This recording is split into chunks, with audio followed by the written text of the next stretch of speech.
২৪ July August গণঅভ্যুত্থানে রাজধানীর চাংখারপুলে ৬ জনকে হত্যার ঘটনায় মানবতাবিরোধী অপরাধের মামলার ডিএমপি কমিশনার সাবেক কমিশনার হাবিবুর রহমান সহ ৩ জনকে মৃত্যুদণ্ড দিয়েছে আন্তর্জাতিক অপরাধ ট্রাইব্যুনাল।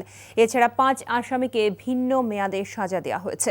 মৃত্যুদণ্ডপ্রাপ্ত বাকি দুজন হলেন ডিএমপির সাবেক যুগ্ম কমিশনার সুদীপ কুমার চক্রবর্তী ও রমনা অঞ্চলের সাবেক অতিরিক্ত উপকমিশনার শাহ আলম মোহাম্মদ আখতারুল ইসলাম।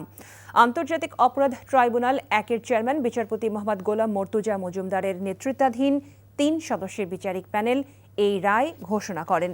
এছাড়া রমনা অঞ্চলের সাবেক সহকারী কমিশনার ইমরুলকে ৬ বছর, শাহবাগ থানার তৎকালীন পরিদর্শক আরশাদ হোসেনকে ৪ বছর এবং কনস্টেবল সুজন মিয়া, ইমাজ হোসেন ইমন ও নাসিরুল ইসলামের ৩ বছরের কারাদণ্ড দিয়েছেন ট্রাইব্যুনাল।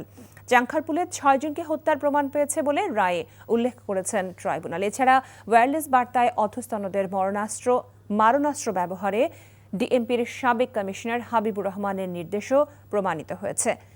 ২০২৪ সালে ৫ আগস্ট ক্ষমতাচ্যুত প্রধানমন্ত্রী শেখ হাসিনার পতনের দিন পুলিশের গুলিতে প্রাণ হারানো ৬ জন হলেন শাহরিয়ার খান আনাস, শেখ জুনায়েদ, ইয়াকুব, রাকিব হাওলাদার, ইসমামুল হক ও মানিক মিয়া। এডিশনাল কমিশনার সুদীপ কুমার চক্রবর্তী এবং এডিসি শাহ আলম মোহাম্মদ আখতারুল ইসলাম এই ৩ জনকে মৃত্যুদণ্ড দিয়েছেন।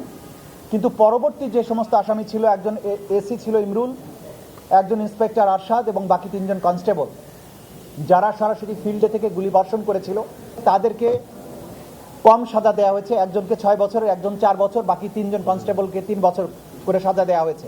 এই আসামিরা তারা প্রকাশ্যে গুলি করেছিল, সেটা প্রমাণিত হয়েছে। এরপরে তাদেরকে যে সাজা দেওয়া হয়েছে আমরা মনে করি এটা ন্যায়সঙ্গত হয়নি। যদিও আদালতের আদেশ সকলের উপরে শিরোধার্য, আমাদেরকে মানতে হবে।